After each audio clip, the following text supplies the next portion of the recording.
I have three objectives for tonight. One, I've got to bridge where we left off way back in October of 2018 and bring it up to date.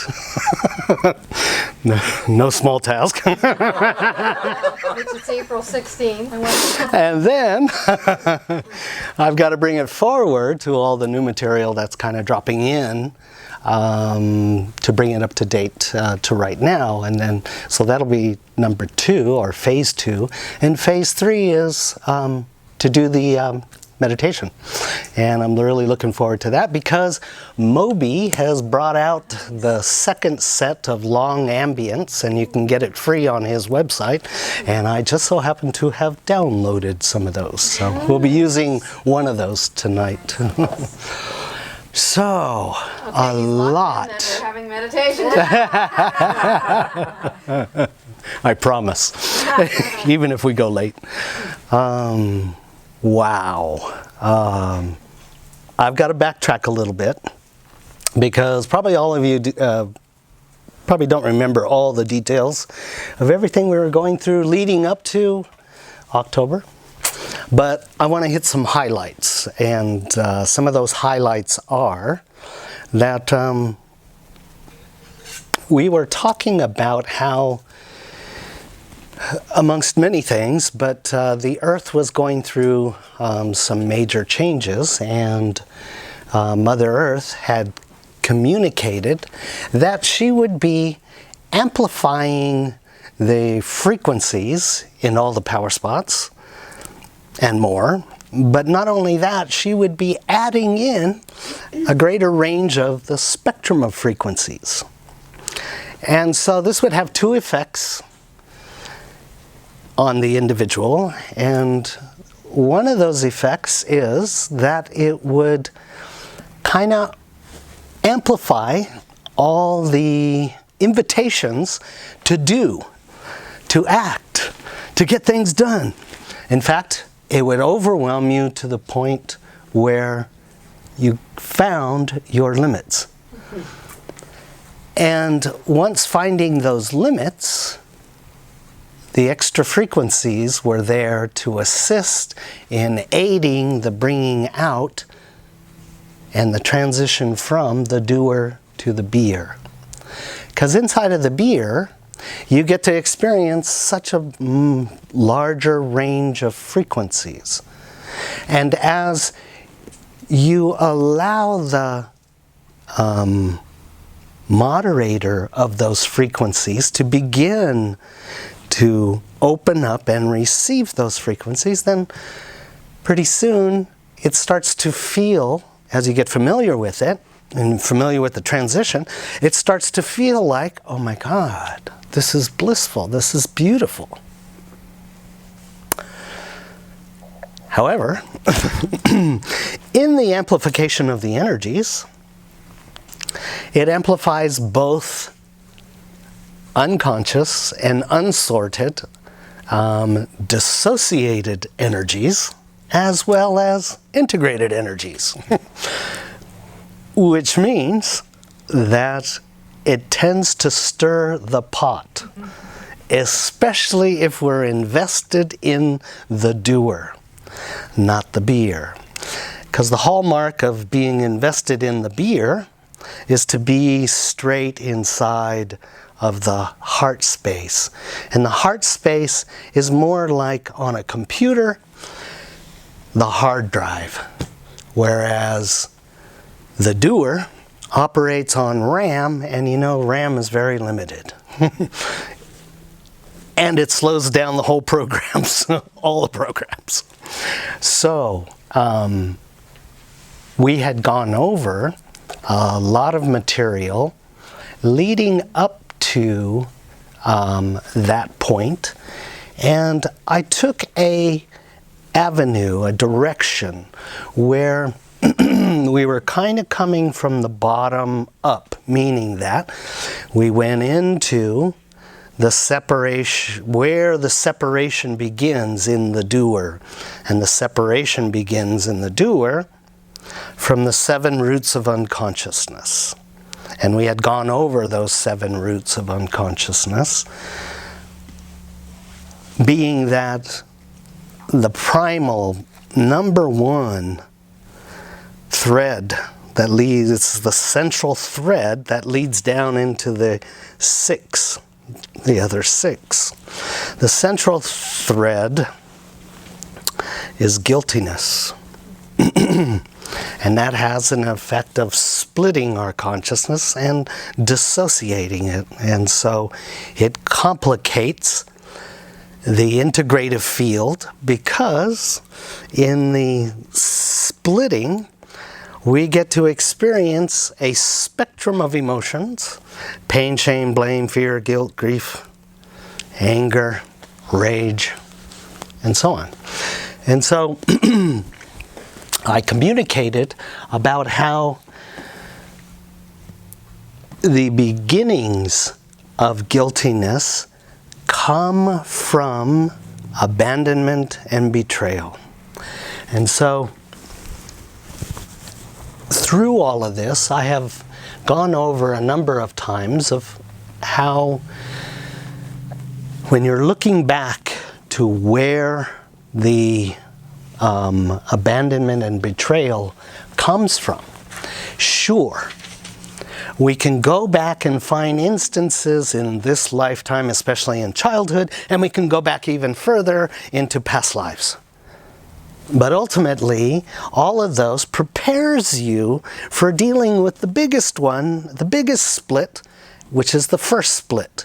And the first split is when we went unconscious. And so I use the metaphor of the balloon as Purusha, the consciousness of the One. And the consciousness of the One is a collection of paradoxes, an infinite collection of paradoxes. And as we know, paradox has 2 sides, like yin and yang. And so when consciousness decided to split, it separated the yin and the yang. And so I brought a little model here. Very simple. To define yin and yang, or all yins and yangs from all paradoxes, you could use a balloon as a metaphor because it has a malleable fabric. And so one point, let's say the consciousness is this upper section, and it relegates the bottom section as unconsciousness. And so those of you who have been with me all these times, we have gone over this so many times, but the new people, we're doing this for you. So we could leave this as white, but white has a little dot on its top, or the central pole, which is a direct pathway to the black, or the unconscious in this case. And so conscious and unconscious represents the splits of the dualities. And if we were to bring this into the center here, and I'm not going to do it with this balloon because I know I'll pop it, but this one will suffice. We twist it, and the first separation begins inside of consciousness, separating consciousness from unconsciousness. And so the duality begins here. There is an unbreakable tie then between, let's just label consciousness as yang and unconsciousness as yin. There's an unbreakable bridge between them, and that is a central axis that connects them together. So only for a period of time can they remain separate. And what keeps them separate is unconsciousness itself. So unconsciousness caused the painful split between all dualities. It's important to understand this very key factor, because all dualities have to come back home. So they have to make it through the state of unconsciousness. So if consciousness, the One, just twisted at its center, separated dark from light, consciousness from unconsciousness. It's as simple as that. Then it has to come home at some point. And so there's a consciousness right here that guides and directs and senses when this bottom section, unconsciousness, is ready for coming back into integration. So it kind of observes and waits for non-duality.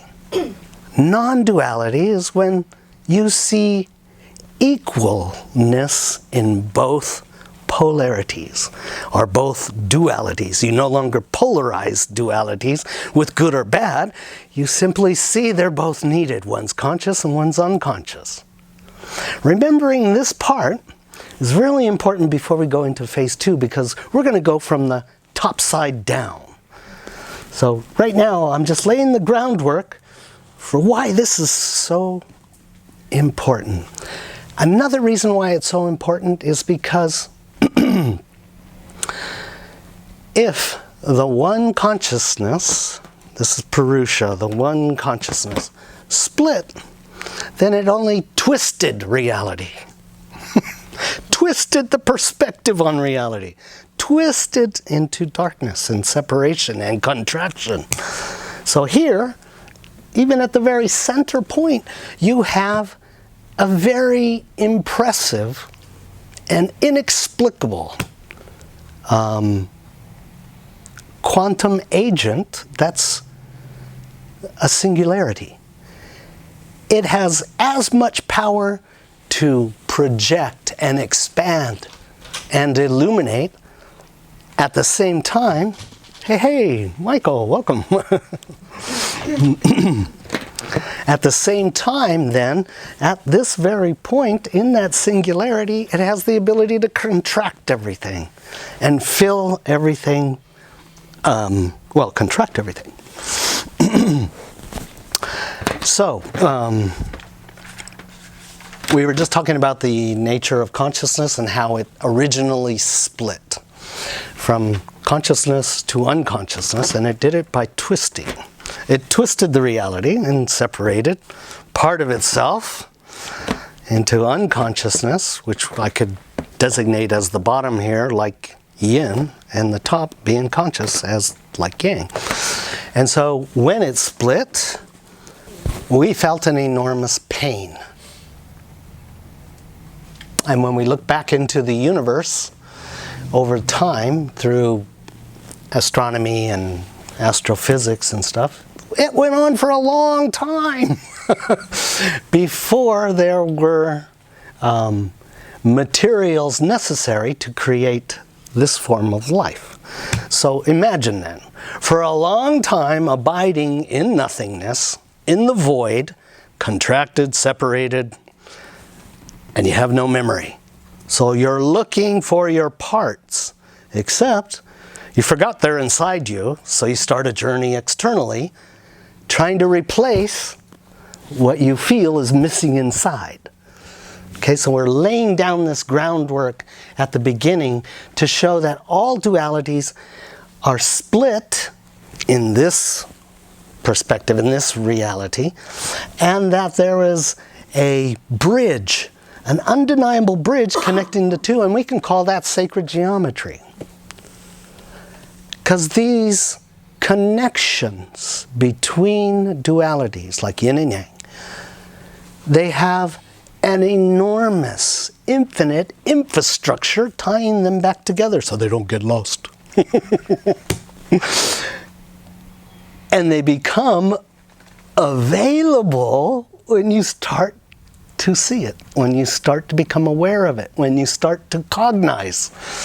If the Creator allowed us to go into that much darkness and separate ourselves, there must be infinite bridge work connecting the two back together. But we have to find it. We have to wake up. And during that waking up period, we begin to see those things. All right, so that's where we kind of left off way back in October of 2018. And this is an old symbol made in 1624. And look at that Mobius with the lion eating its tail. Yes? So like with the yin and yang, is that where kind of people home in on like yin being the child and yang being the higher self and or the adult masculine kind of? Well, you're on the right road, but it actually breaks down even more. Every aspect of it. Let's just say there's three main aspects: the inner child and the adult. So one could be yin and one could be yang. Adult would be yang, child would be yin. The male and female, which is an important. So if you had a X, Y, and Z axes, they represent those X and Y. So masculine and feminine are a duality. And when we get to learn how to work with those, then everything starts to work towards bridging the lower self to the higher self. Because the lower self has so much self-judgment. Is that the ego? Yes, it is the ego and the tyrant, correct. And the disassembly of those starts to take place when we see those three major relationships. Then we can start to pull those apart in reference to this larger picture. The unconscious wants to come back into the conscious, but it has so much self-judgment. And you can't get through the tiny gate here, the eye of the needle, which exists here. The eye of the needle means you have to go completely naked and see all of our darkness and faults and such, and know why it's there. And the reason and the purpose that it awakened you is on the road to helping the higher self aid the lower self in forgiving itself so it can pass back through into integration, because there's no prayer and there's no place relegated across the continuum for our lower selves to come home except inside of our own heart, our own consciousness. And so it's up to us. It's a timing mechanism. May I mention something? Sure. For the first time, looking at the twist tonight, I could feel the pressure in the twist. Yes. Like I just had this kinesthetic awareness of like, oh my God, that's the pressure of I'm imperfect, or I'm, not on the right track, or I did something wrong or whatever. But for the first time, I had the kinesthetic feeling in my whole body of the pressure of it. I'm so happy because that is what tells the twist, the knot, and the tension in the knot. That, okay, we're ready to begin to allow, little by little, the dark unconscious part to come back into source. Is that understanding. Is it like you have to feel it before you can even work with it? Yeah, it can't be an intellectual thing. You have to stand naked in all your faults. Well, the first time that we meditated where, there was a point, it was one of our evenings together, there was a point when I hit the membrane that was the twist. And I became aware of it because when I was aware that I had hit a membrane, and in that membrane was pain. Yes. And it just so happened that right about the time that I got there, we kind of came out of meditation. But it was such an epiphany that I found the place where the twist was, because I knew it was a membrane and that that's where all the pain was contained. Yes. But tonight it was like a pressure thing. There is the pain band, and it's the accumulated total, sum total of all the wounds that you experience. It's the pain that causes us to awaken the consciousness, not the mind. The consciousness. And then that calls in the consciousness to begin bridge building between the dualities. Because without that, the dualities remain in unconscious competition with each other, so they fight each other. And then we project it out on her. You're causing this, and it's all us. It's all us. And so that membrane, if you've hit that membrane, congratulations. Because you're going to be going through it. Yes, and we have to take off all the false stories of what pain is.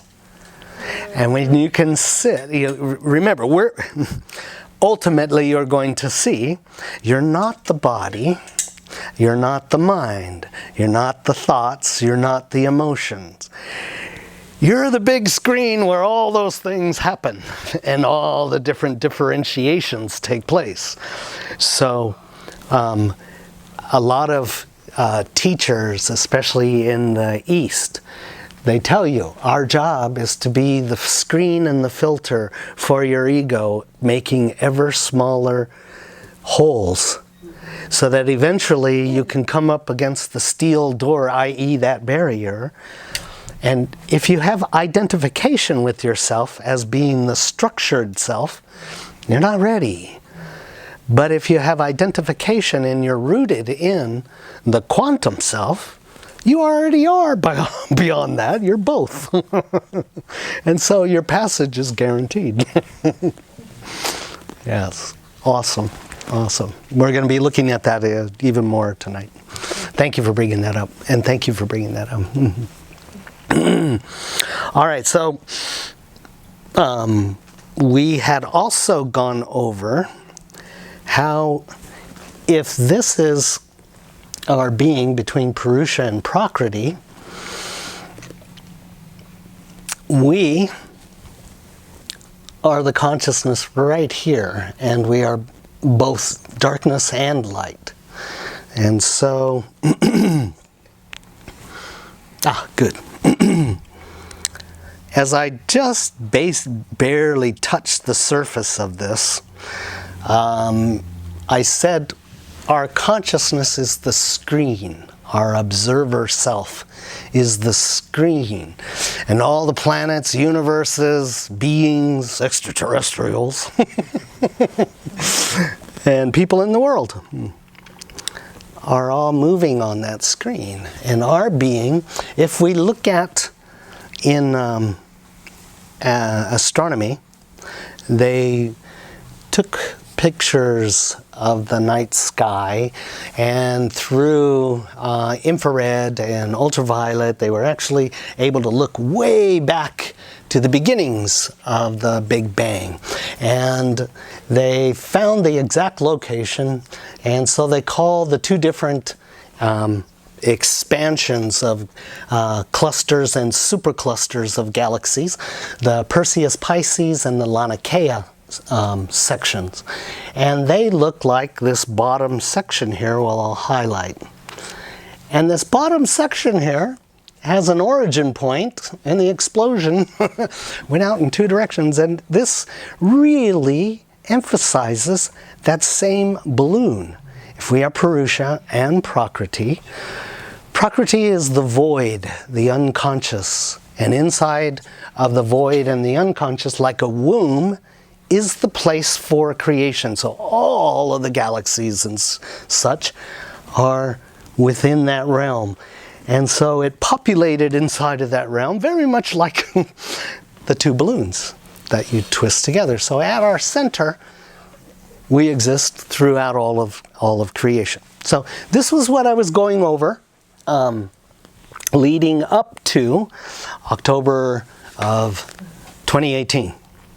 And remember, I went over that the guides came in at one point and they said, well, inside your heart at that singularity, that infinitesimally small point where all the axes of the dualities nest as a central station. In that very center, it's kind of like a sea urchin. I went, what? Sea urchin? Come on. But then I was watching the astronomy show, and they were talking about how in black holes, they found that there's filaments that rise from the black hole in all directions, and they twist almost like DNA. And so they expand out just like a sea urchin. And if you put two sea urchin shells kind of together, then you get something like this. Is that similar to the statement as below as above? Yes. Yes. That expression put. Yes. Exactly. Yes.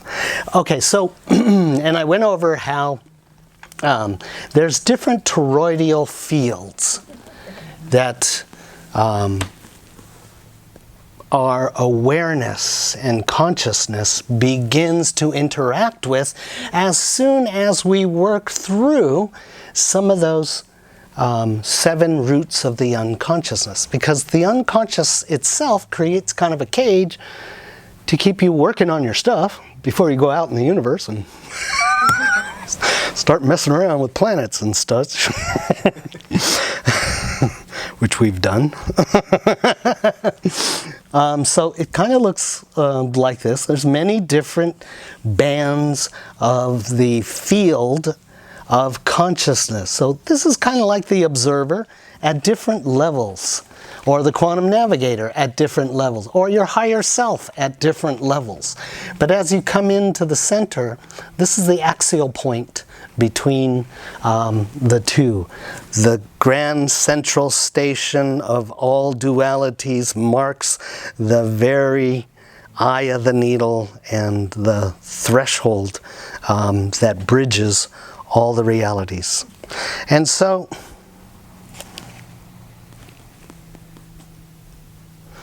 let's just go over this real quickly. As I was showing consciousness and the unconscious, so this is Purusha, this is Prakriti, and as you might have guessed, this is the little eye of the needle that bridges in between the balloon. However, the roots of unconsciousness bring us into direct relationship with that which splits us. Now, if we integrated our 7 roots of unconsciousness, they transform and they create greater expanses of your ability to bridge both worlds. So it kind of creates a neutral corridor, like a Jacob's ladder. When you're working with the 7 roots of unconsciousness, they will take you through.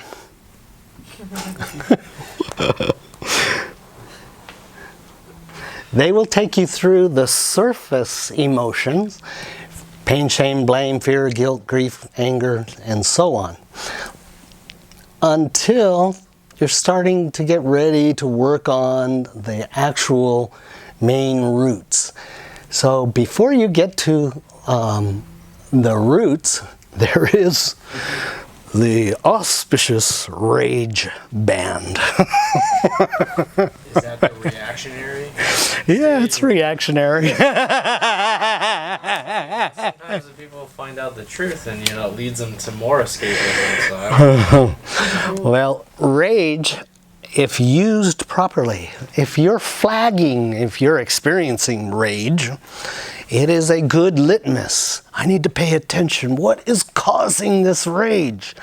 Rage gives you the ability to focus and see deeper past these emotions here, these surface emotions, until you get into the guiltiness, powerlessness, worthlessness, neediness, helplessness, and hopelessness.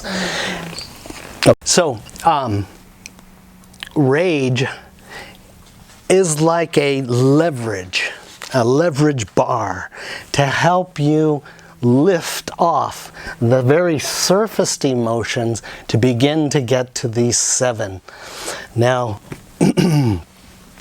as I stated before, when we went unconscious, the very first story, imagine, you're abiding in nothingness, in darkness.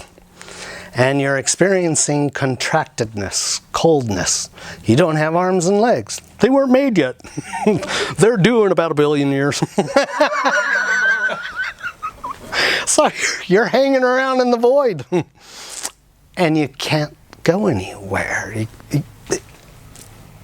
You don't have a body. And you can't change the condition. So the first story that you start to create is that of abandonment. Wait, how did I get here? Somebody doesn't love me. I must have done something wrong. Really wrong. And then guiltiness. I must have done something wrong. It must have been really bad. And so, abandonment and betrayal. So you got abandoned. Why am I here? How come I can't get out of here? I must have done something wrong. And then betrayal. Well, nobody told me what this was going to be like. I got seduced to come here. I was lied to. This isn't what I wanted. So, betrayed. Somebody betrayed me to put me in this condition. I'm not free. I can't go anywhere I want. Because you're looking for your missing parts externally. So you pull all the planets together, the suns go through from the super large suns, they blow up because they go through their juice too quickly. They create the smaller suns and the necessary parts, elements in order for life to begin. And suddenly we start creating an unconscious mom and dad. Someone to blame it on. Actors to act out the stories we've been creating while we've been in that void. So abandonment and betrayal leads to guiltiness. Your stories of guiltiness, I must have done something really bad to be put here. And penance. If I've done something so bad, I have to do X. I don't know how many times, but I got to do X for a long time to pay for. Yes. Ego, right? Right. Yeah. That's... Right. Because remember, you forgot who you are, so you're not the abiding consciousness anymore. You forgot. Where did I come from? Who? What am I here for? Where am I going? And so on. I feel like this is also leading to like the dynamic nowadays where the youth is. And I mean the next generation, I know I'm a millennial, but taking the sovereignty from the individual and putting it in the state. Yes. So something that you have no control yes. in the beginning. Yes. You're projecting. I mean, you know, in a certain exactly. You got it. You got it. We do it to the governments. We do it to the business organizations. Sure. We do it to the church, especially.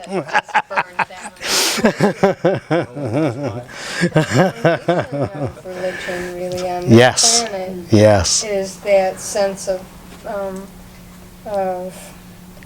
you know, that what you were talking about, that betrayal, that, you know. Abandonment, betrayal.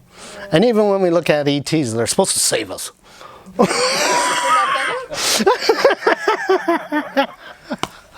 We project all of our stories of incompleteness on external actors and actresses and so on, agencies. When we move down into guiltiness, that's a central thread. And then we move into powerlessness. This one would be powerlessness. And it has a lot of fractures that lead into these zones of fear, shame, blame, grief, anger, pain, and so on. But when you come across powerlessness, oh my God. First thing you want to do is change you, or change the condition, so that now you're empowered enough to go out there and fix whatever it is. Save this planet, save that planet, whatever. Save this government, crusade this. Oh, wait a minute. I know, me too. I feel my cross.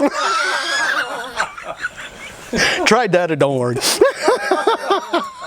Changes the next generation, you know. You get it all straightened up and oh well. So does this tie in? I mean, and this might be even go further, but like with the Bible, when Jesus kind of took the onus of taking the I don't know, I wouldn't say shame, but all the wrongdoings and the guilt and you know what I mean, from society and the people as a whole. Well, he took it and willingly took it all because he knew that it was bigger than just him. I feel like just a little. No. Let's look closely at this. He did it for himself. He took all of his roots and did it for himself. The church said that he did it for everybody and nobody can be him. Yep. You see? Don't follow his example, follow the church. And keep paying penance. And while you're paying penance, you know that donation box? We got another church to build. Need some gold leaf. Right. We need another overlay of gold. So he demonstrated it. He went through, excuse me? It's a big mythos that he did. Right. He demonstrated it and said you have to carry your own cross.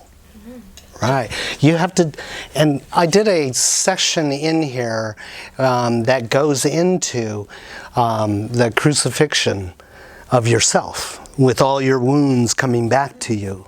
Pulling them all back and all the stories, and they're like the wreath of thorns around the heart and around the head.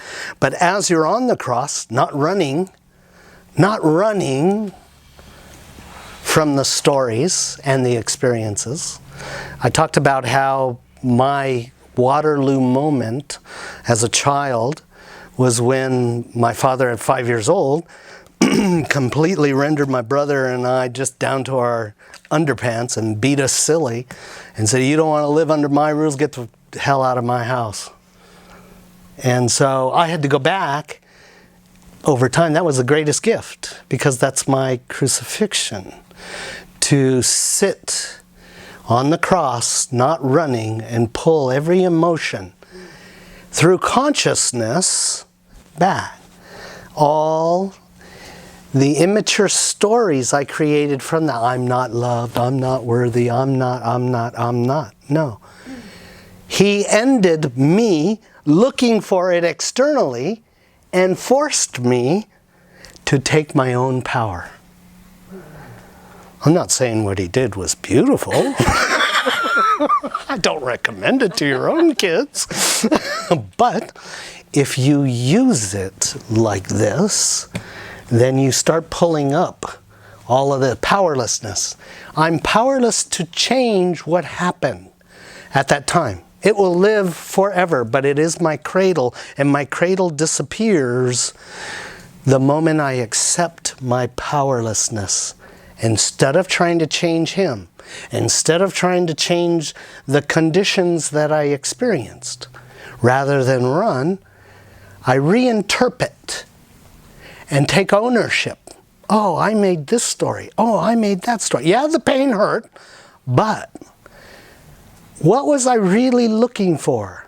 I was looking for it externally, and the incident forced me to acknowledge my own validation of myself and my own powerlessness. Because in powerlessness, you still have three things. In any of these, you still have three things that can't be taken from you. One is the difference between mind and consciousness.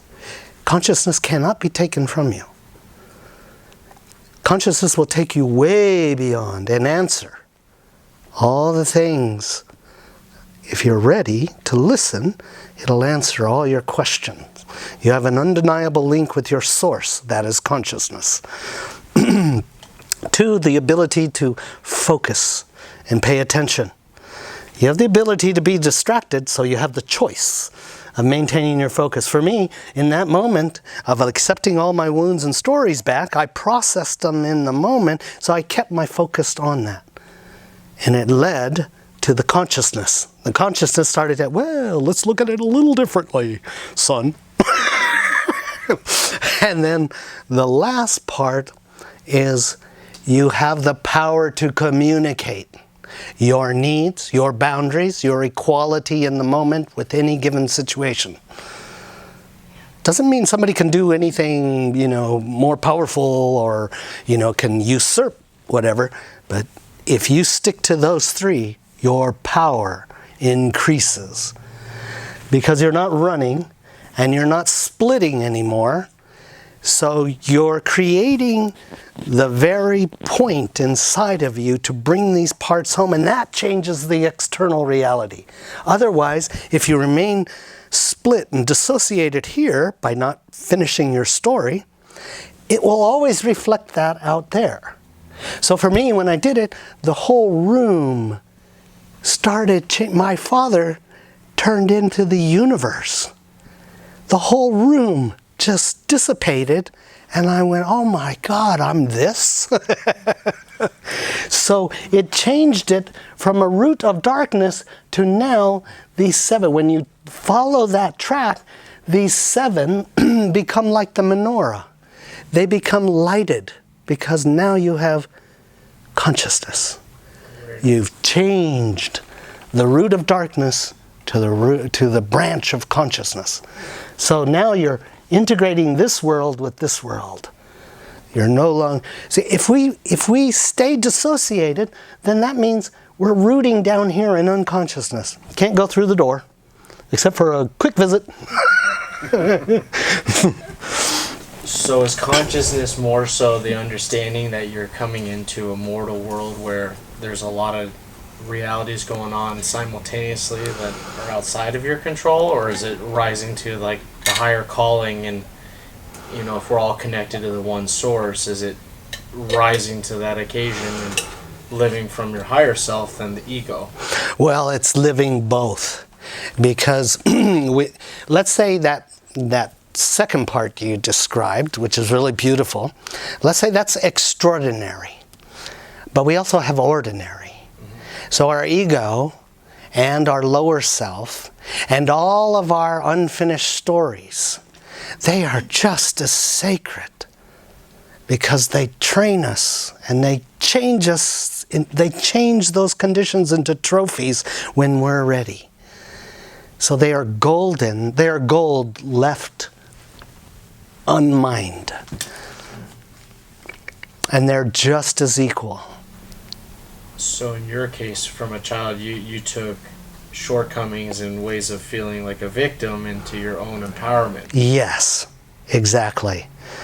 Because in the disempowerment, it flags how I'm split by some immature and unfinished processing of a story.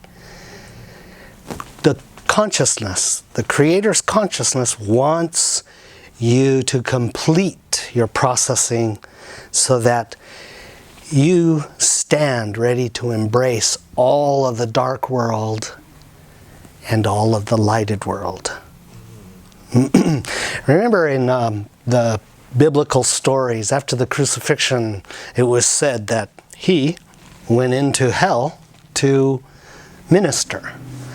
So we didn't hear any stories about how he got Satan in a headlock, and just when he was just about to finish him, Satan threw him down in a body slam, and it didn't happen that way. Lucifer or Satan or whatever is labeled as demonic. They have a purpose to continue the stories that are necessary for people to wake up. So they may be very dark, whatever it takes to wake up the consciousness.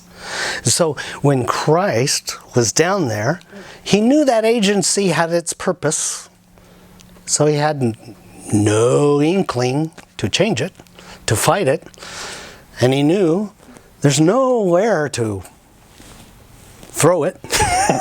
There's no wastebasket. So Sunday laundry. they had no quarrel with each other because he was non-dualistic. He was not polarized about a good and bad.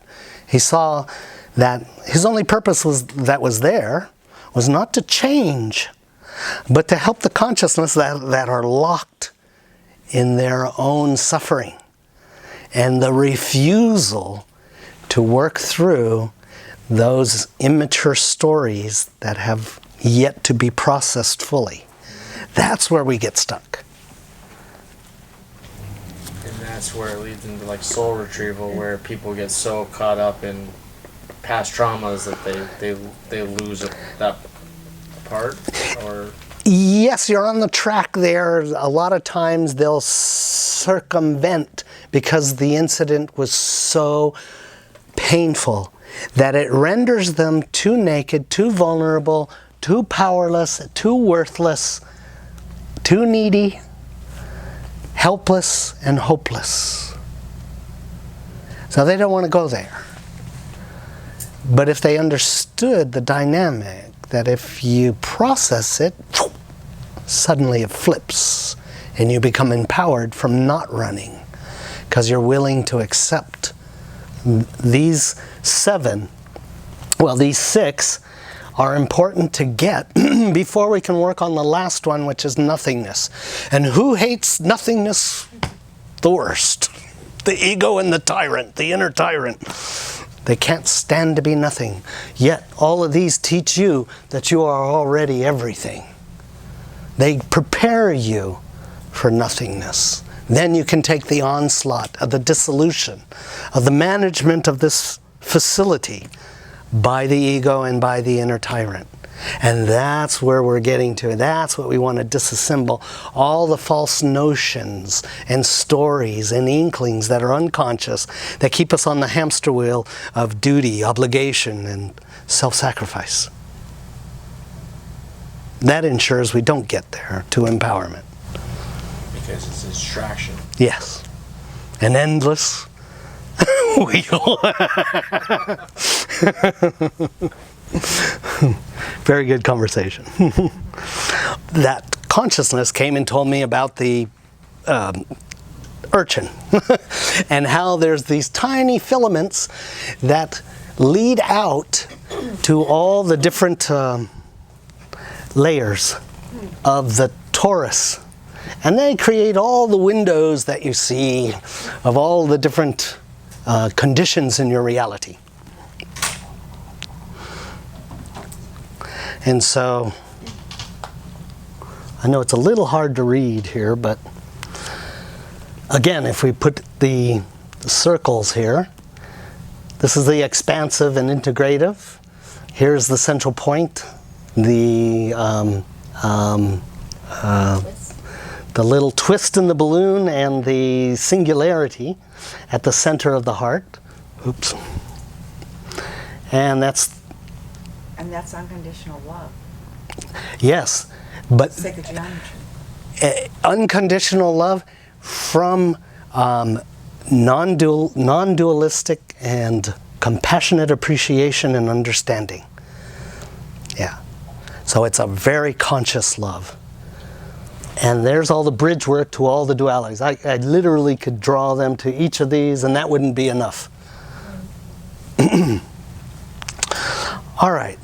That leads us to our source That's what it's like inside of that infinitesimally small point inside of us. But collectively, there is a huge source, and we're all connected there. It just looks like our avatar is experiencing these streets and buildings and planets and universes. But really, it's not. We're here at the center of our being, and all beings are right here because it all came from the One. Again, the whole universe is simply Purusha and Prakriti, and we are here, experiencing both. Wow.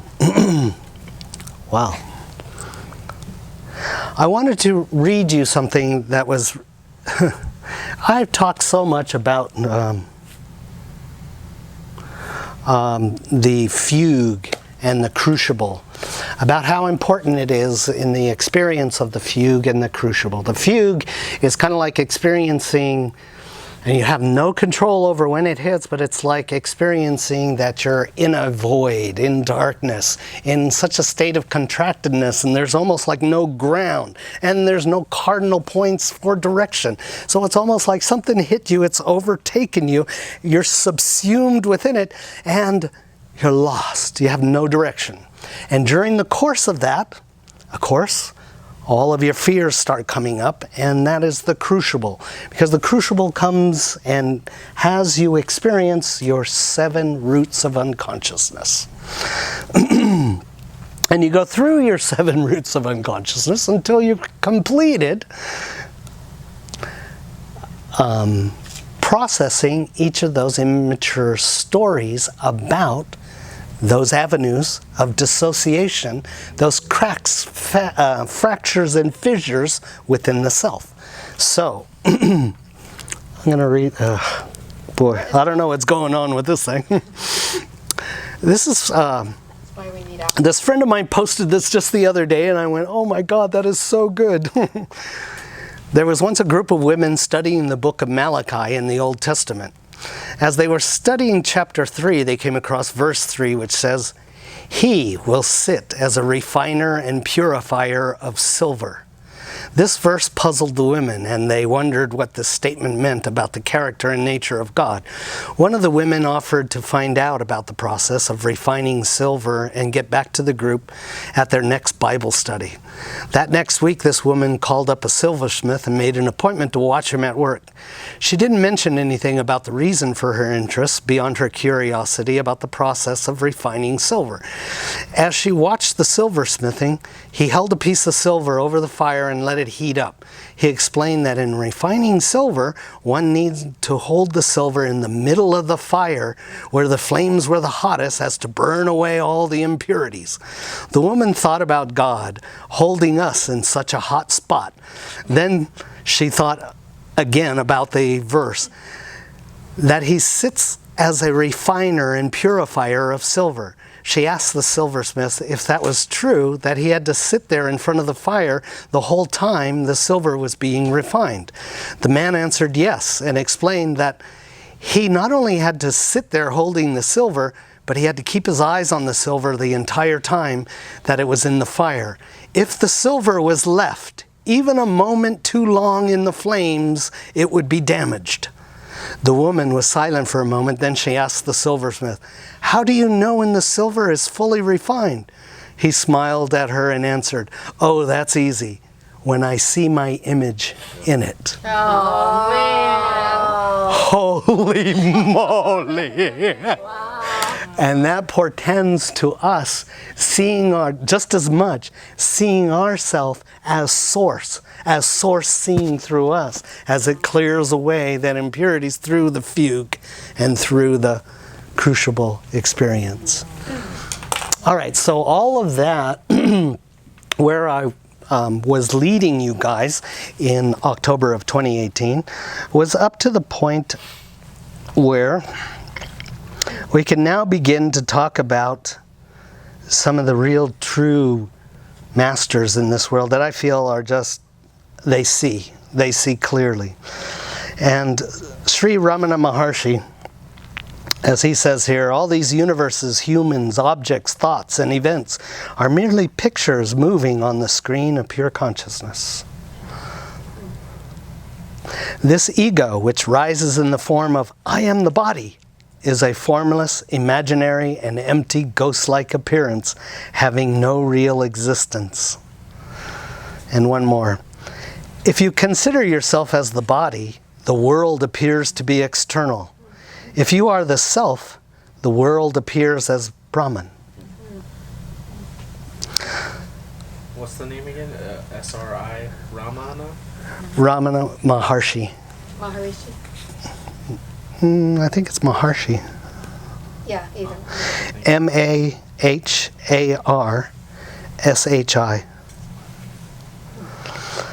All right, so now we're going into phase 2. Let's go from the top down. A little faster, hopefully. Gotta have time to meditate. Sorry, I've been extending. This happened last time. All right, this is a really good image to portray. Excuse me? I've got that image in magenta and blue, Oh, really? and I got it from the original guy that... NASA? No, Oh, from the guy who took it. yeah. And I asked, they sell these, right? And, so, Uh-huh. and I sent him the money, and he wouldn't take it. Oh, Free. wow. This is one of the best depictions that I've come across to denote Purusha, the balloon, as it's untwisted. So let's define this just a little bit. In this state, where paradoxes have merged together, they found home in each other. So just like horseshoe magnets, when you turn them in opposition, that's like turning them in unconsciousness. So they repel each other. They compete with each other. They fight each other. I don't want to come home. Not to you. But as consciousness slowly begins to turn the magnets to different polarity, all of a sudden they find that their way home is magnetically towards the other. So in compassionate appreciation and understanding, the bridges start to come out between the central point of yin, the small hole, white hole, and yang, the small black hole. There's a bridge that comes together and they start coming home. So without the magnets being metallic, consciousness then has them come home and they go into nothingness. They're complete. They found home and energy and source within each other. So inside of Purusha then, this is a good example of nothingness. It's conscious. It's everywhere. There's nowhere that it is not. And so when it decided that to forget part of itself would be a good journey to experience, then it had to create another form within itself.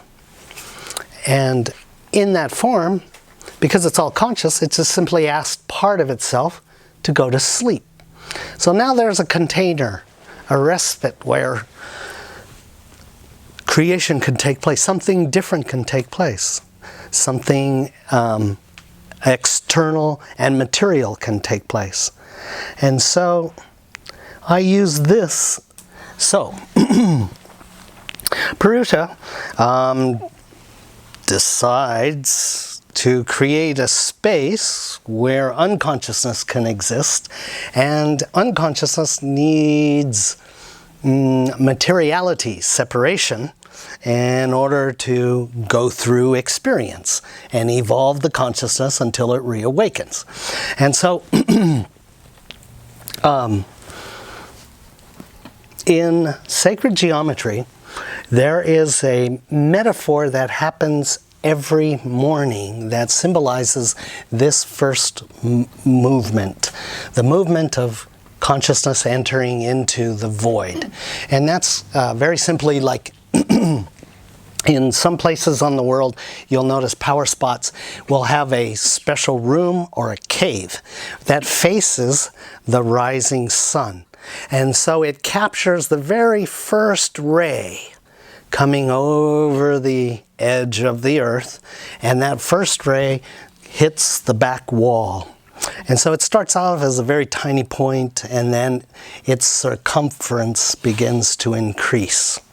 Okay, and this is the first moment of creation where consciousness is moving into the void.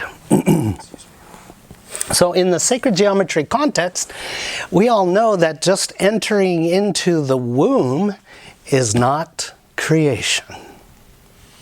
Something else has to take place. Okay, so in this case, in the creation of the void, there's two agencies.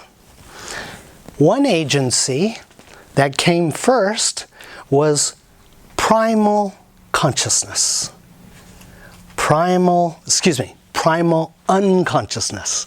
And it has primal motivating intentions. And the second element in the void is that which gives form to formlessness. And it's very pure. That's all its job is. Take consciousness, embrace it, give it a form, and then nurture it.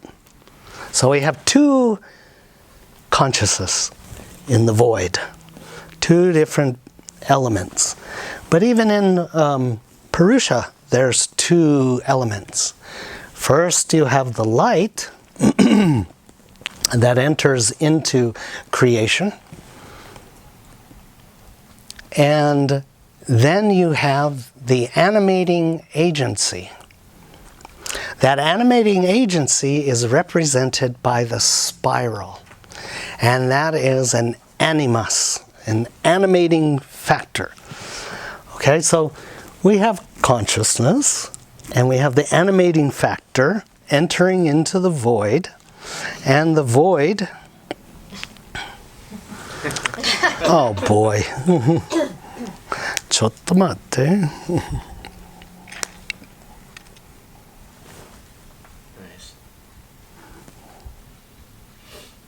Disco ball.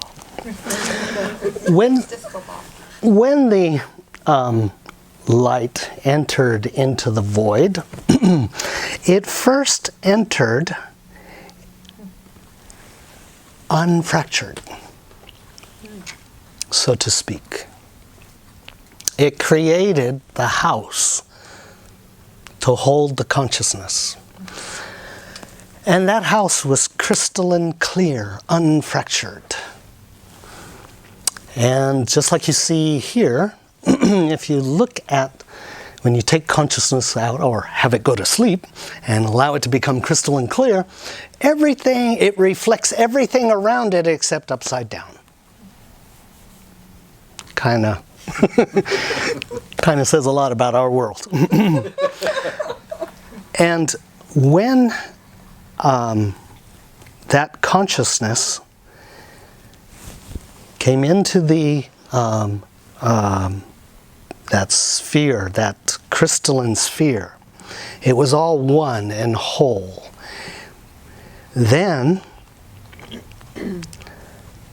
as I said before, part of it is the ray of light. The ray of light is like the phallus entering the womb.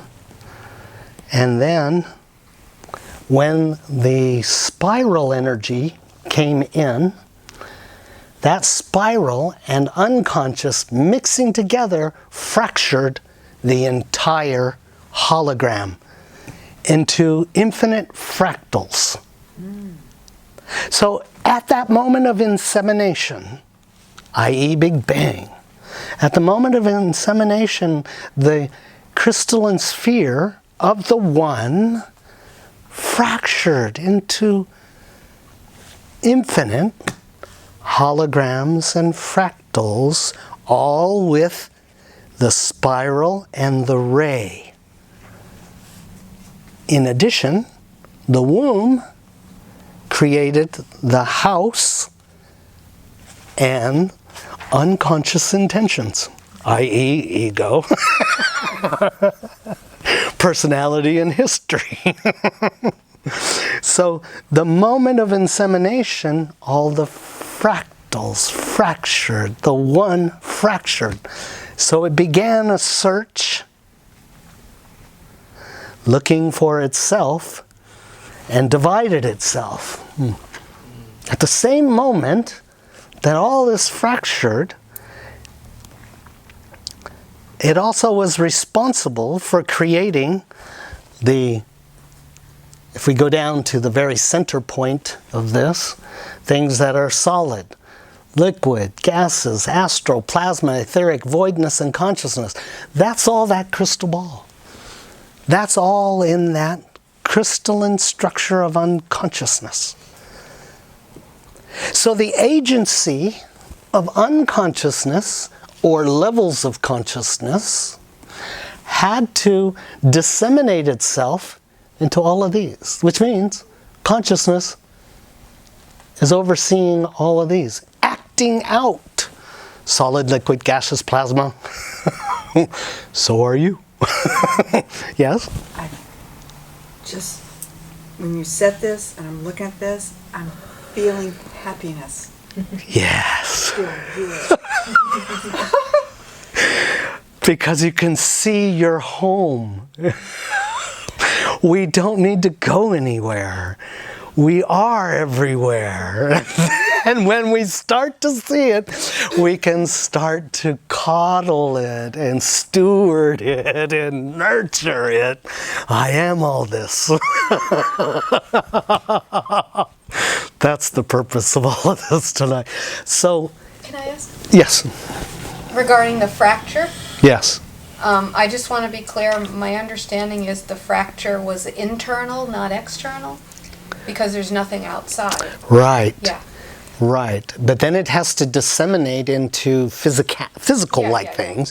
So it carries that hologram and fractal of that into its, whatever its, probability. Well, the metaphor that like Jermaine has given with the crystal ball is with the fracture. It was like a crystal ball that fractured on the inside. Yes, It doesn't blow. See, the photo's a little. Right, that's the best I could do. The photo shows it blowing out.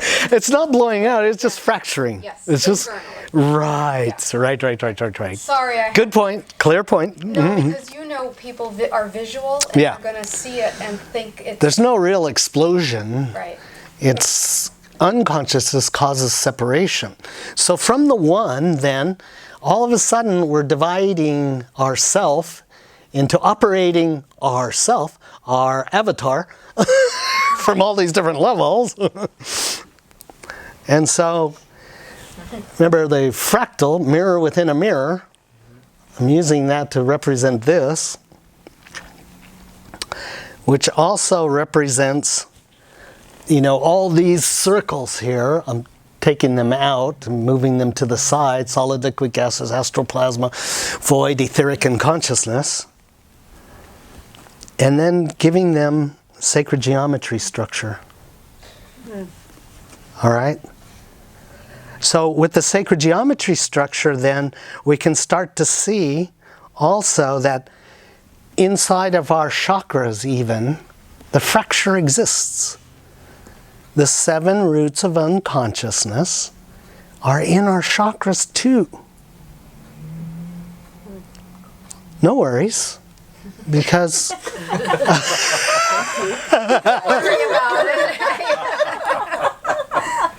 as we become conscious, it's like that Japanese practice of taking the broken bowl or the broken cup and filling it with gold. Consciousness fills in the cracks when you begin to see it and understand it and nurture it and steward it and no longer kick the bowl or cracked pot out of the house simply because it's cracked. I feel a crack. Oh, gotta get rid of it.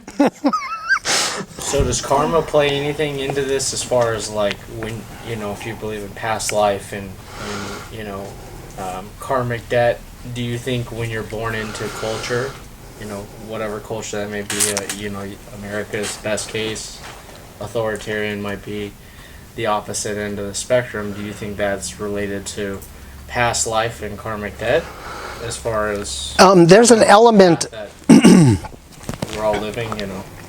There's an element of that. It all depends on your ripeness for awakening. And I've often made the comment that when the pain and suffering nearly equals the level of resistance we have to awakening, then awakening is possible.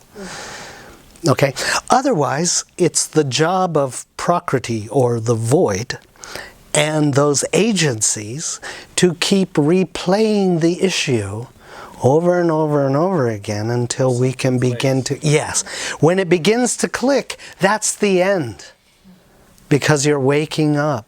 And you're, in the moment that you're seeing clearly, you're also healing and forgiving. Because you see that the story was just born from misunderstanding, and because we were unawakened and raised by parents that were unawakened, unconscious, then forgiveness is instant. And that ends the karma. When you can see it and you begin to start to steward yourself and take self-liability and responsibility for the lessons that crop up, you no longer run. You sit there and embrace it, or you use it to focus and go deeper through the bands of pain, shame, blame, fear, guilt, grief, rage. Oh, we're almost there. And then there comes the 7 roots, and everything goes back to those 7 roots of unconsciousness. When we accept, and no longer run, but we accept, we're powerless. But that doesn't mean we don't have consciousness, doesn't mean we don't have focus, and doesn't mean we have to keep our mouth shut. We can communicate. We can communicate our needs, we can communicate our boundaries, we can communicate our equality in any given situation. And that's what it takes for consciousness to turn the mirror on ourselves too. Because eventually, from the practice of the 7 roots, we then start to turn it, I've got a tyrant. I've got an inner tyrant. And then we start to disassemble the reins of control from our own inner tyrant. Yep. All right, so we start to see the fractures here, and they're all a part of the fractures inside of our emotional body and our mental body. And I'm going over this quick because I want to get to one certain place. Again, abandonment, betrayal, and guiltiness is the central root to powerlessness, worthlessness, neediness, helplessness, hopelessness, and then nothingness. When you can stand being nothing in situations because you know the truth. I already am everything. Can't be denied.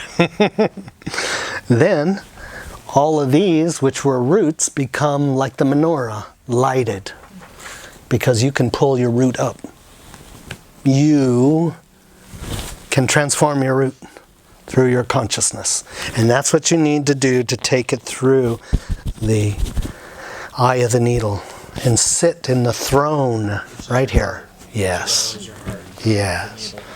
You no longer run from any of those pains of powerlessness, worthlessness, helplessness, hopelessness, neediness, and so on. Abandonment, betrayal. Abandonment and betrayal. You ran away from you, looking for it in whoever. So would it be safe to say that it seems like the issues in societies are perpetuated through culture culture and the society, which has confused Yes. each soul on Yes. the journey. Yes. But again, repetition leads to this point. We're over, I don't know how many lifetimes we've had, and over billions of years, we're now at a point where we're starting to wake up to what empowers us. What have we been running from all these years? From our own empowerment. What is it, Marianne Williamson? We're afraid of our own light. All right, so we're almost there, ready for meditation. So when we see those and work through those, now we can return into nothingness. Nothingness doesn't destroy us. Now, before the October of 2018, I was talking about how Saraswati, the great goddess with the many arms, she came and she started communicating about how, and she is the principal architect of all structure. She is the goddess of sacred geometry, sound, and creation. So through her voice, through her singing, she orchestrates, vibration, create, and I gave the video of cymatics and Dr. Emoto, how sound creates the sacred geometry, which lays the groundwork for particles and waves and so on in order for form to take place, viruses. Darn it. But anyway, Saraswati said that at this particular point in time, I'm going to start shaking all the fabrics of the reality so that all the unconscious items and elements inside of our closets come forward. Now, as we were working through, we were, way back then, we were getting 1 or 2 of these 7 roots of unconsciousness, getting examples or getting challenges of those elements so that we have time to integrate that and stand empowered when those lessons come. And so the muscle was developed, the consciousness was developed to recognize, flag, and stand and do what's necessary to integrate those. And then, remember I said they're starting to do more at once. Well, what's been happening lately is that they've been shaking all of them all at once. And for the last couple of weeks, the fugue and the crucible has been at an all-time high, which comes in, at least in my experience, it comes in and it goes. Comes in and it goes. And these are like opportunities to further dissolve any structure or construct of your consciousness, emotion, and whatever attachments you may have to the fugue, the uncontrollable, the unstructured, coming in and being with you until the point where the unstructured can come and you can abide with the unstructured fugue and crucible and go, yeah, okay. What's left to burn? Can you talk about Notre Dame and what you're Let's make it Speaking of interesting. burning, And part of that is about you finding the real true guru inside you, which is your source. There is no other external agency, masculine or feminine, that is your teacher. So we're all connected to the source. Yes. In the higher self. Yes. You can, Yes. But recognizing it and not giving your power away to another agency, to another individual, to another source, other than you. And that's part of what this whole quantum navigation has been slowly about, is slowly working up to see that you already are everything and you're connected to everything. Now it's about dropping back and becoming more attuned to hearing the source within you and bringing that forward, especially in the times when you're going through the fugue and the crucible. Because we all will go through the fugue and the crucible, just like in Malachi, the silversmith. The Great One is watching to see himself in you, and you to see yourself in your own source. And so the church, though there's many good things about the church, it provides a whole lot for individuals that are in the city and they have a place to go, but still, when you see that everything is inclusive within you, and you're not tied or attached to anything external to be your teacher.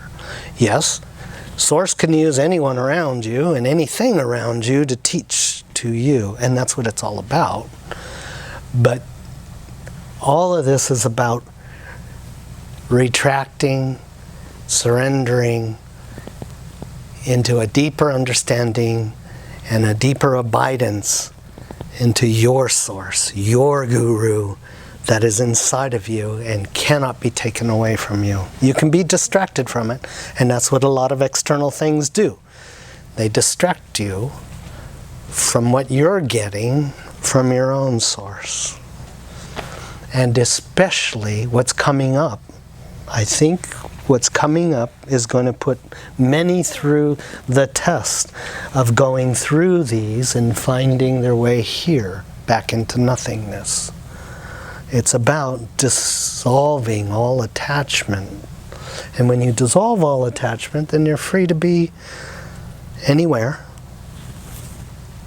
And you carry your divinity and connection to Source everywhere. It cannot be taken from you, even in the worst conditions. And that's what quantum navigation has been about. And one more thing. I want to hurry past this. So, I created this.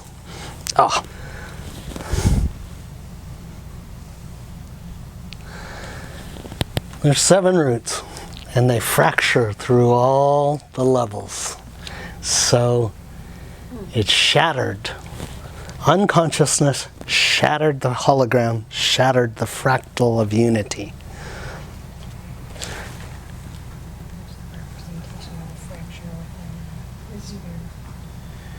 You know, the irony is, after coming to a few classes, I never quite grasped what quantum navigation really, I never really swallowed it, but through the foundations that you've laid out over the, multiple classes, it really kind of, once you see it, it's right there.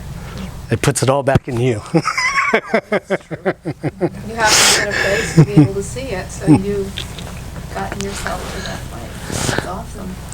All right, so when this fracture occurred, it first divided into the 2 agencies, yin and yang, dark and light, and the collective consciousness. The collective consciousness is like a dragon, a winged dragon. And it was the collective consciousness that led us into the fractalization. If these represent the apex fractal of any civilization, of any race, and this is the history and the lineage, well, the golden dragon led us into occupying all the different fractalizations. So it is up to the golden dragon to lead us back out, the collective consciousness. And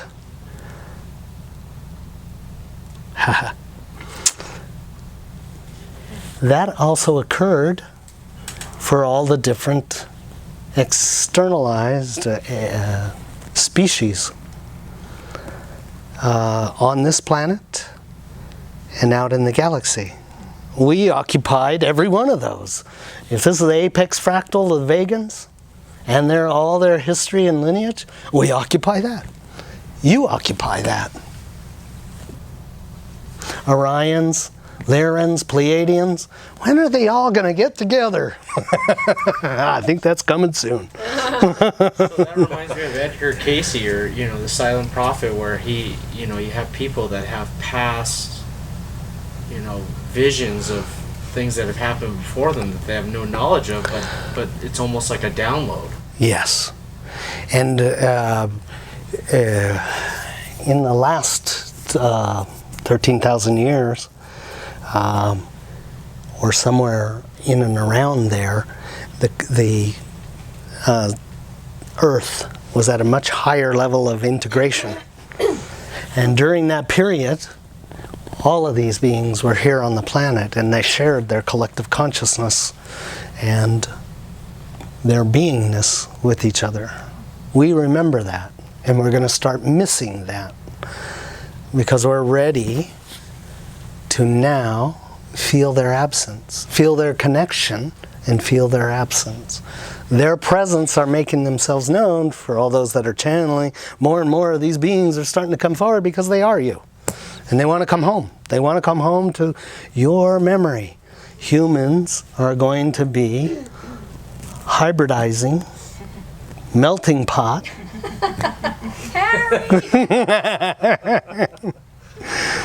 And so the golden dragon led us into the body of the diamond or crystalline dragon, which is all the fractals. And that in turn became the rainbow of dragons. And now those dragons have gone out and they've done their experience. They're all ready to come back and come back together out of the fractal and fractalizations of consciousness. As we work through the 7 roots, we're ready then to see ourselves as stewards of, remember, this was a whole clear, pure, unbroken sphere. Well, as our memory comes back, because we've worked through our issues, then the dissociation can't exist any longer. So as you do your clearing, just like in the Matrix, when they took the pill and he's looking at the fractured mirror and all of a sudden it starts coming back together. Beautiful! That's what's happening as we do our inner work facing our shadow. We bring the whole collective back together, and that fills in the gold of the golden dragon, fills these and brings it back into wholeness. So anyway, that's the shortened version, and I think I'll stop right here, and we'll go into phase 3, which is the meditation. Any questions? All right. One or the other. Meditation. I do have a question for you. All right, relax into the most comfortable posture as possible for you. And move your body a little bit left and right, back and forth, resolving any tensions.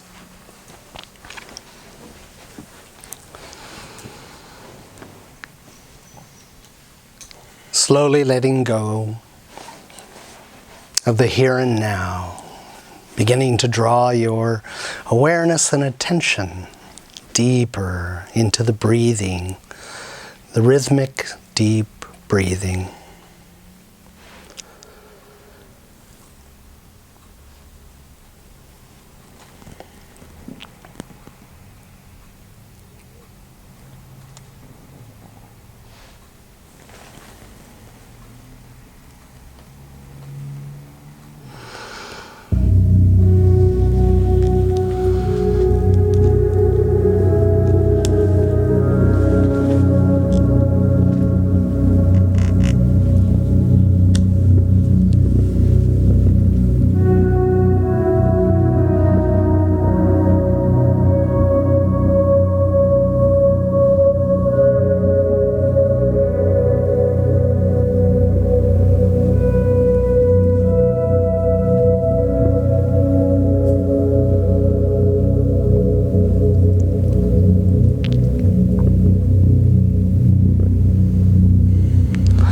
as you're dropping into center. Let's invite the great presence of our Mother Earth.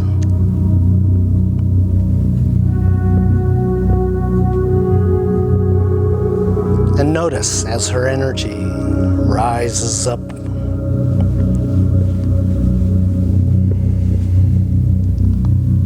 embraces, nurtures, and welcomes your entire being in her presence.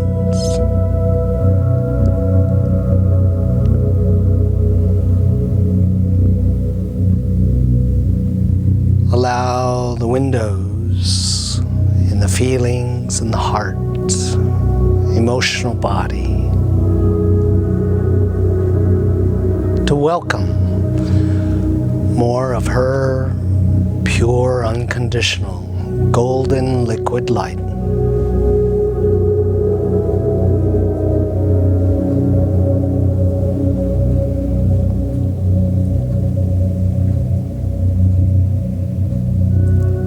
And as you draw that in,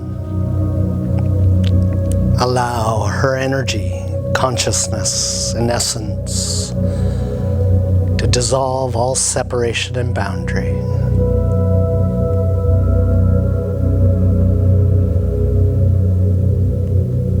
Allow the reverence and communion with her holy being to draw you deep into her core.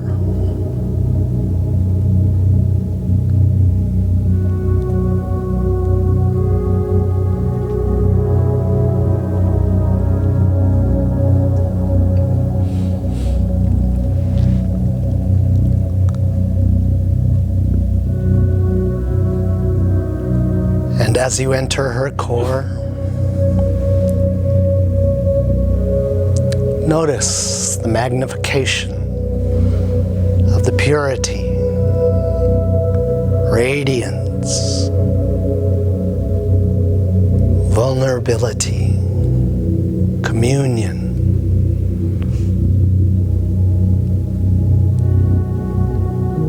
Through more of the vectors of the heart, chest, being.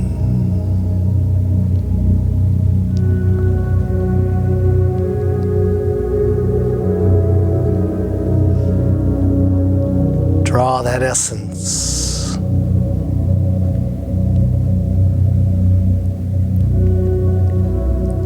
Let it merge and integrate your heart and consciousness so that it becomes all-inclusive, opening more windows, vectors of feeling, communion with everything around you.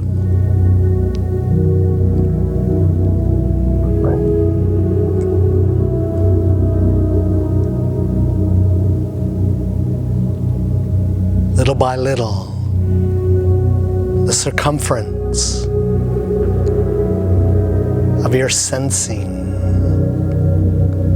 experiential body magnifies, grows, until you and the earth are one, from core to surface.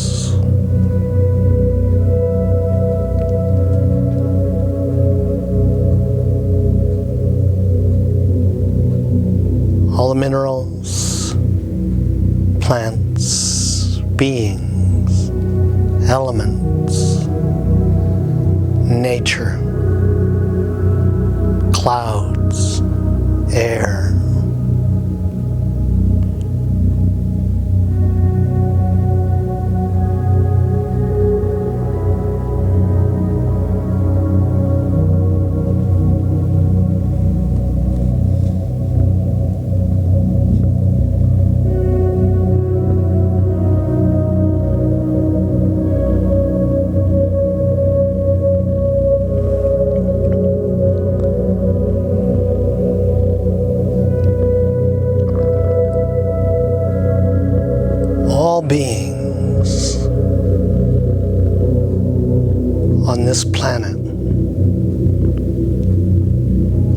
totally embraced by your core.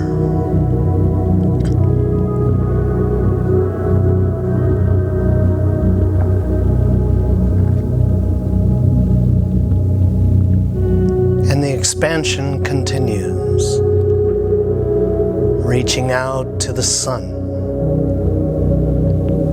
Yet you're still present in the core of your heart, core of the earth.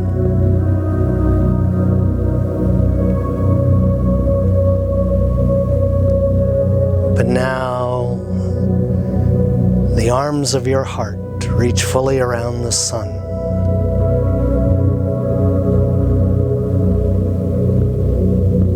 And it shines within.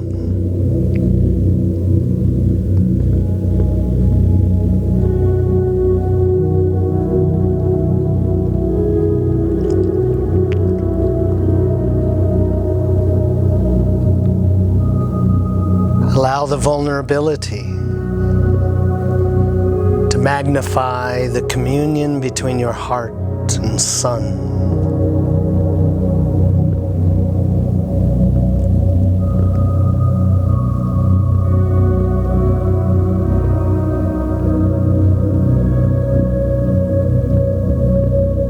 As you rest and recline in the infinite love coming through your heart as golden light.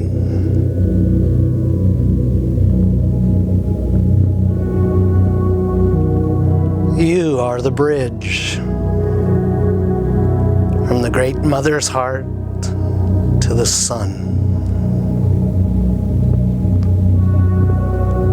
And we extend that now, opening more windows of communion and connection to include the entire solar system.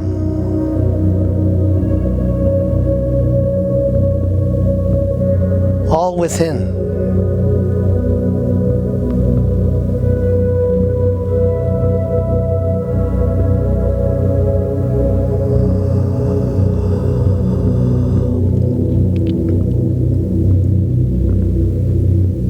Never forgetting your core, where it all starts and expands.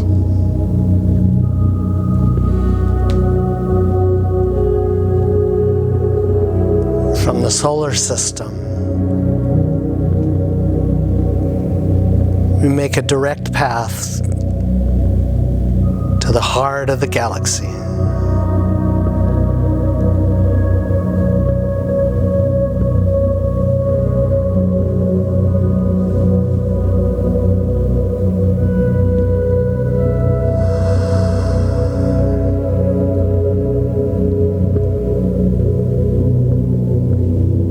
Surrendering, reclining in your vulnerability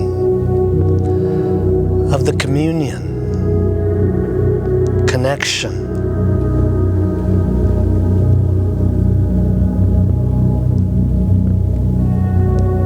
anchoring the experience of the whole of the galaxy within.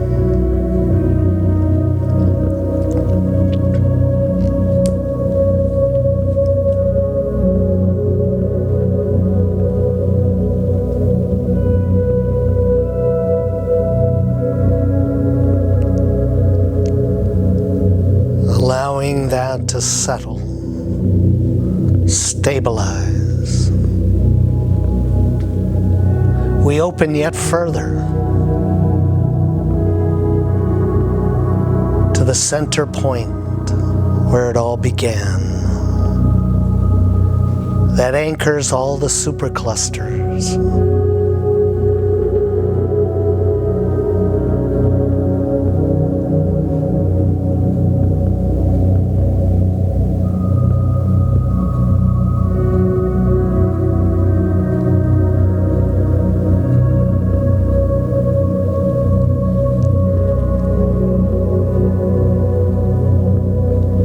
as you inch your way deeper into the vulnerability and communion.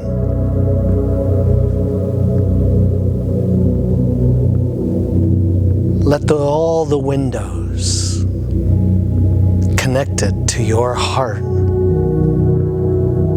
open and expose Source. You and Source.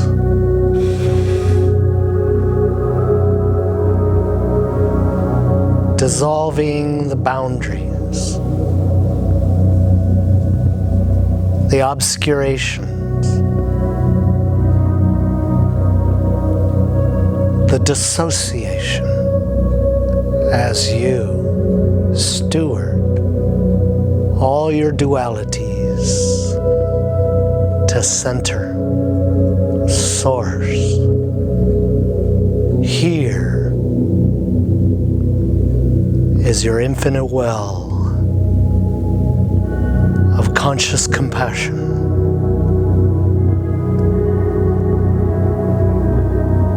Calling all your parts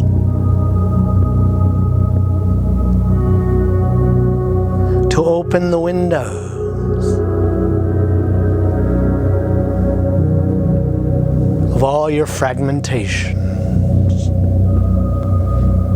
occupying the entire sphere of separation as one.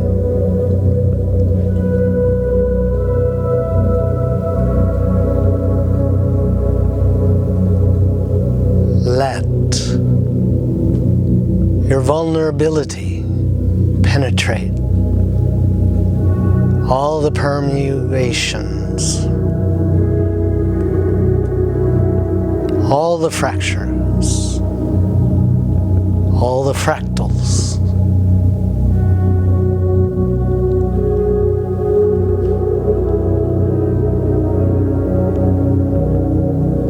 guiding and aligning them with conscious compassion and appreciation. Fusing the unconscious fracture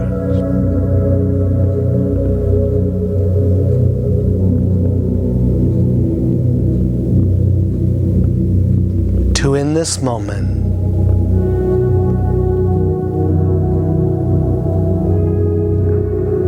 to feel the reunification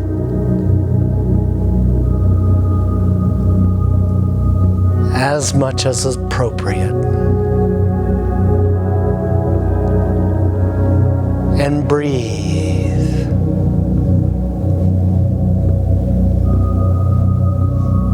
A fullness of you as the one.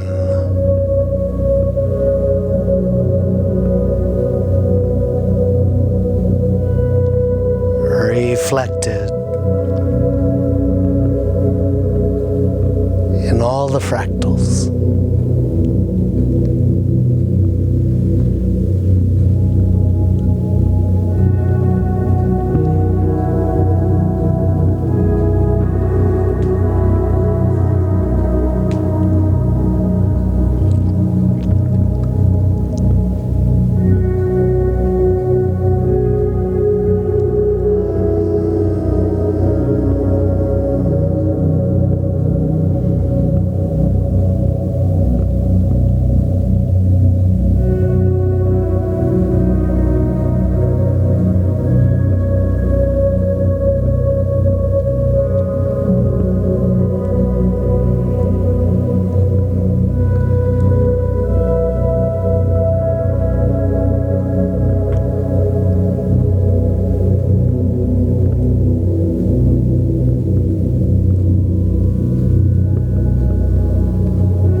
carry with you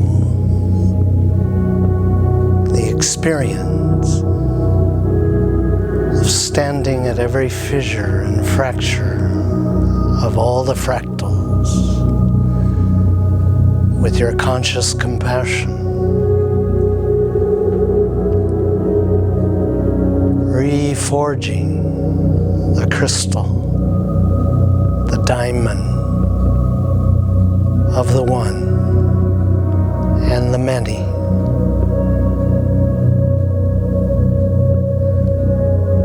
For it is the template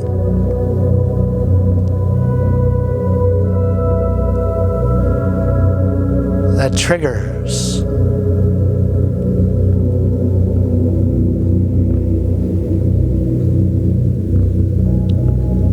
the conscious integration as a matrix.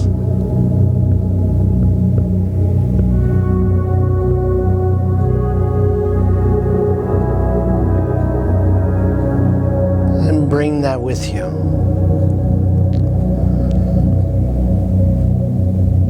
As you slowly return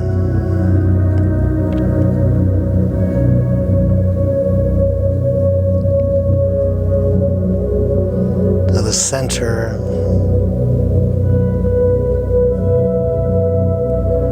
of the superclusters, center of the galaxy, sun, to the core of the heart of our Great Mother,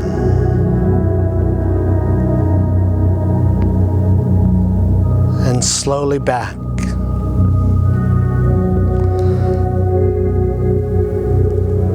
to the here and now.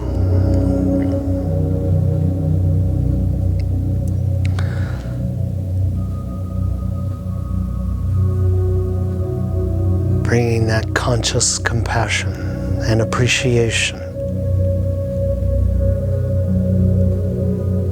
for yourself and all life.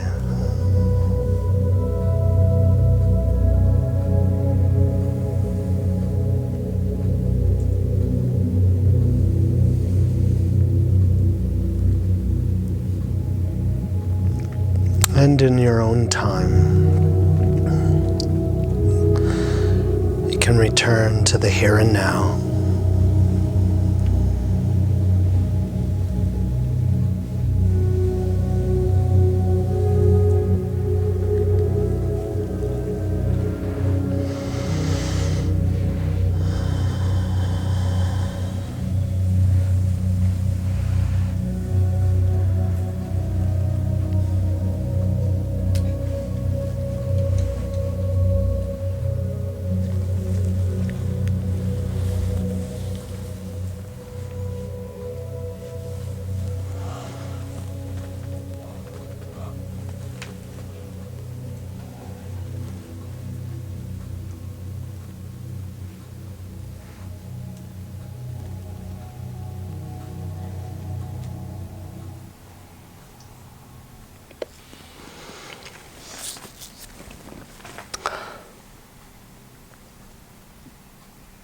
Any questions?